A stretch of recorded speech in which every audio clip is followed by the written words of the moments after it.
सूत जी को नमस्कार, श्रीमद् भागवत को नमस्कार, माँ सरस्वती को नमस्कार, भगवान के नर नारायणों को नमस्कार, व्यासदेव जी को नमस्कार, विदुर जी को नमस्कार, मैत्रेय जी को नमस्कार करके हम श्रीमद् भागवत की चर्चा करते हैं। श्री सुखदेव जी कहते हैं, परम ज्ञानी मैत्रेय मुनि हरिद्वार क्षेत्र में विराजमान थे। भगवत भक्ति से शुद्ध हुए हृदय वाले विदुर जी उनके पास जा पहुँचे और उनके साधु स्वभाव से उन्होंने पूछा। विदुर जी ने कहा, भगवान, संसार में सब लोग सुख के लिए कर्म करते हैं, परंतु उनसे न तो उन्हें सुख ही मिलता है और न उनका दुख ही दूर होता है, बल्कि उससे भी उनके दुख की वृद्धि ही होती है। अतः इस विषय में क्या करना उचित है, यह आप मुझे कृपा करके बतलाइए। जो लोग दुर्भाग्यवश भगवान श्री कृष्ण से विमुख, अधर्मपरायण और अत्यंत दुखी हैं, उन पर कृपा करने के लिए ही आप जैसे भाग्यशाली भगवत भक्त संसार में विचरा करते हैं। साधु शिरोमणे, आप मुझे उस शांतिप्रद साधन का उपदेश दीजिए जिसके अनुसार आराधना करने से भगवान अपने भक्तों के भक्तिपूत हृदय में आकर विराजमान हो जाते हैं और अपने स्वरूप का अपरोक्ष अनुभव कराने वाला सनातन ज्ञान प्रदान करते हैं। त्रिलोकी के नियंता और परम स्वतंत्र श्री हरि अवतार लेकर जो लीलाएं करते हैं, जिस प्रकार अकर्ता होकर भी उन्होंने कल्प के आरंभ में इस सृष्टि की रचना की, जिस प्रकार इसे स्थापित कर वे जगत के जीवों की जीविका का विधान करते हैं, फिर जिस प्रकार इसे अपने हृदयाकाश में लीन कर वृत्ति शून्य हो योग माया का आश्रय लेकर शयन करते हैं, और जिस प्रकार वे योगेश्वर प्रभु एक होने पर भी इस ब्रह्मांड में अंतर्यामी रूप से अनुप्रविष्ट होकर अनेकों रूपों में प्रकट होते हैं, वह सब रहस्य आप हमें समझाइए। ब्राह्मण, गौ और देवताओं के कल्याण के लिए जो अनेकों अवतार धारण करके लीला से ही नाना प्रकार के दिव्य कर्म करते हैं, वे भी हमें सुनाइए।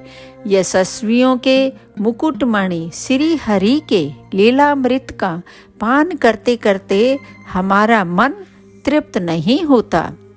हमें यह भी सुनाइए कि उन समस्त लोकपतियों के स्वामी श्री हरि ने इन लोकों, लोकपालों और लोक पर्वत से बाहर के भागों को, जिनमें ये सब प्रकार के प्राणियों के अधिकारानुसार भिन्न भिन्न भेद प्रतीत हो रहे हैं, किन तत्वों से रचा है।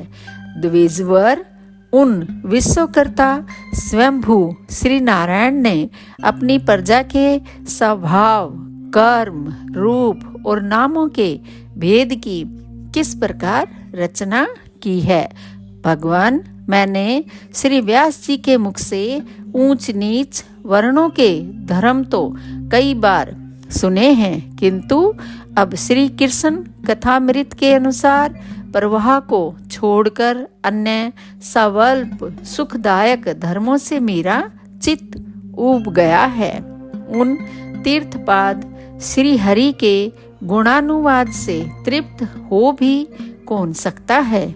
उनका तो नारद आदि महात्मा गण भी आप जैसे साधुओं के समाज में कीर्तन करते हैं, तथा जब ये मनुष्यों के कर्ण रंध्रों में प्रवेश करते हैं, तब उनकी संसार चक्र में डालने वाली घर गृहस्थी की आसक्ति को काट डालते हैं। भगवान आपके सखा मुनिवर कृष्ण देवपायनन ने भी भगवान के गुणों का वर्णन करने की इच्छा से ही महाभारत रचा है। उसमें भी विषय सुखों का उल्लेख करते हुए मनुष्यों की बुद्धि को भगवान के कथाओं की ओर लगाने का ही प्रयत्न किया गया है।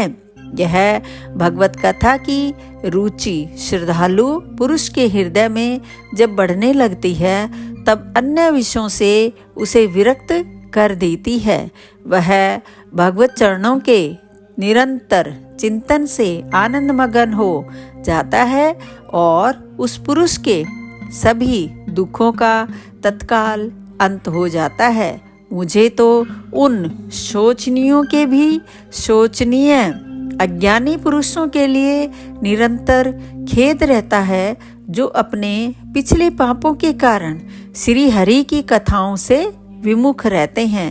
हाय, काल भगवान उनके अमूल्य जीवन को काट रहे हैं और वे वाणी, देह और मन से व्यर्थ वाद विवाद, व्यर्थ चेष्टा और व्यर्थ चिंतन में लगे रहते हैं।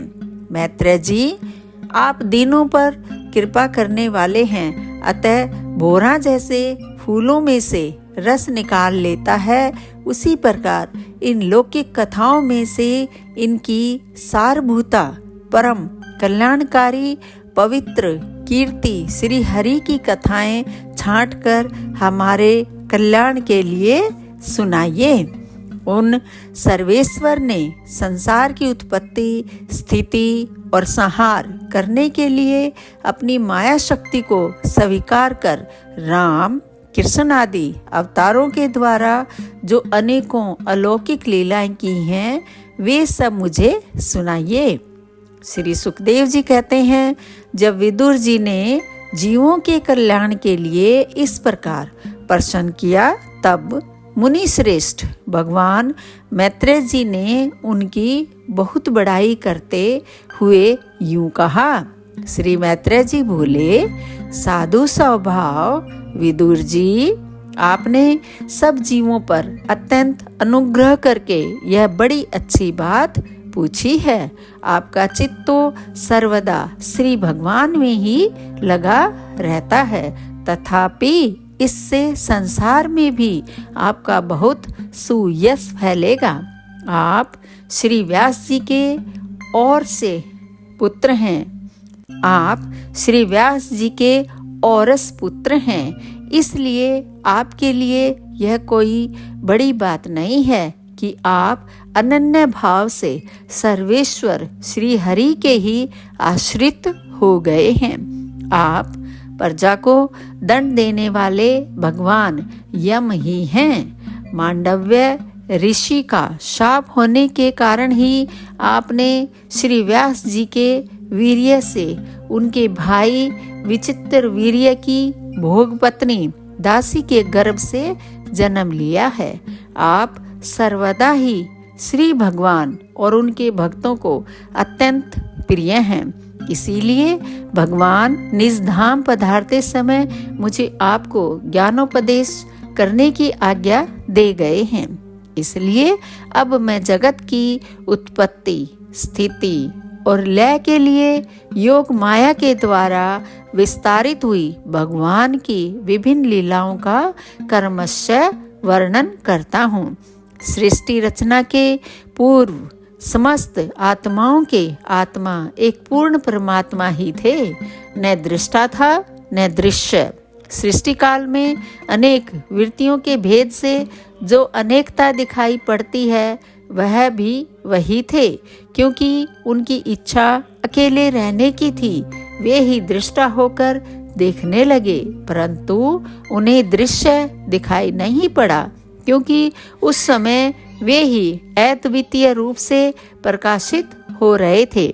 ऐसे अवस्था में वे अपने को असत के समान समझने लगे। वस्तुतः वे असत नहीं थे, क्योंकि उनकी शक्तियां ही सोई थी, उनके ज्ञान का लोप नहीं हुआ था। यह दृष्टा और दृश्य का अनुसंधान करने वाली शक्ति ही कार्य कारण रूपा माया है। महाभाग विदुर जी, इस भाव रूप निर्वचनीय माया के द्वारा ही भगवान ने इस विश्व का निर्माण किया है। काल शक्ति से जब यह त्रिगुणमयी माया शोभ को प्राप्त हुई, तब उन इंद्रियातीत चिन्मय परमात्मा ने अपने अंश पुरुष रूप से उसमें चिदाभास रूप बीज स्थापित किया। तब काल की प्रेरणा से उस अव्यक्त माया से महतत्व प्रकट हुआ।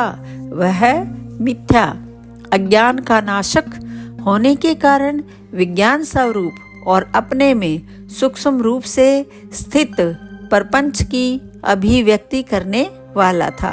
फिर चिदाभास गुण और काल के अधीन उस महतत्व ने भगवान की दृष्टि पड़ने पर इस विश्व की रचना के लिए अपना रूपांतर किया।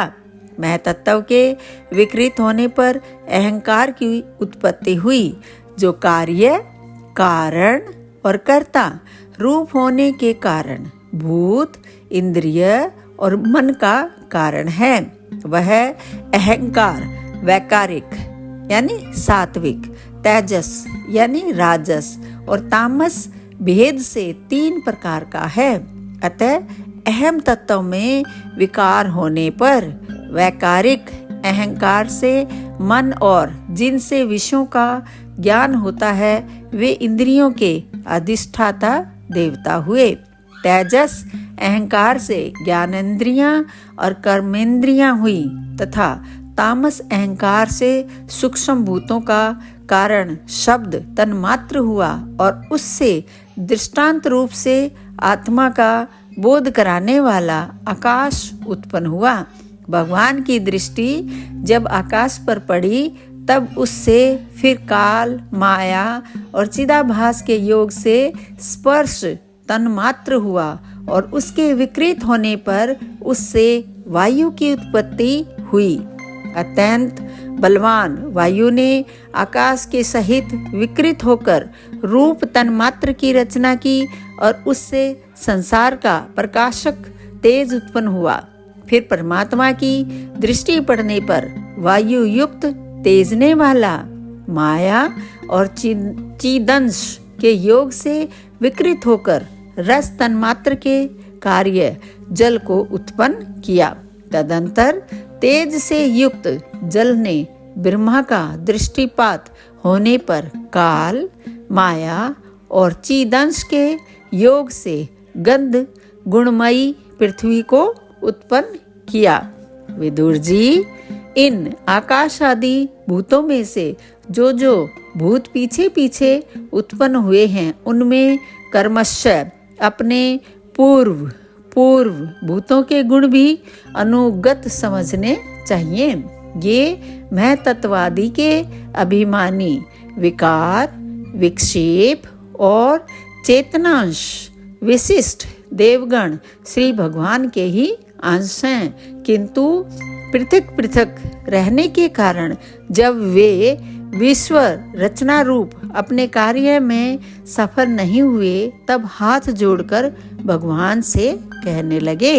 देवताओं ने कहा, देव, हम आपके चरण कमलों की वंदना करते हैं। ये अपनी शरण में आए हुए जीवों का ताप दूर करने के लिए छत्र के समान हैं तथा इनका आश्रय लेने से यतिजन अनंत संसार दुख को सुगमता से ही दूर फेंक देते हैं। जगतकर्ता जगदीश्वर इस संसार में ताप त्रय से व्याकुल रहने के कारण जीवों को जरा भी शांति नहीं मिलती। इसलिए भगवान, हम आपके चरणों की ज्ञानमयी छाया का आश्रय लेते हैं। मुनिजन एकांत स्थान में रहकर आपके मुख कमल का आश्रय लेने वाले वेद मंत्र रूप पक्षियों के द्वारा जिनका अनुसंधान करते रहते हैं तथा जो संपूर्ण पापनाशिनी नदियों में श्रेष्ठ श्री गंगा जी के उद्गम स्थान हैं। आपके उन परम पावन पाद पद्यों का हम आश्रय लेते हैं। हम आपके चरण कमलों की उस चौकी का आश्रय ग्रहण करते हैं जिसे भक्तजन श्रद्धा और श्रवण कीर्तन आदि रूप भक्ति से प्रेमार्जित अंतःकरण में धारण करके वैराग्य पुष्ट ज्ञान के द्वारा परम धीर हो जाते हैं। ईश आप संसार की उत्पत्ति स्थिति और संहार के लिए ही अवतार लेते हैं। अतः हम सब आपके उन चरण कमलों की शरण लेते हैं जो अपना स्मरण करने वाले भक्तजनों को अभय कर देते हैं।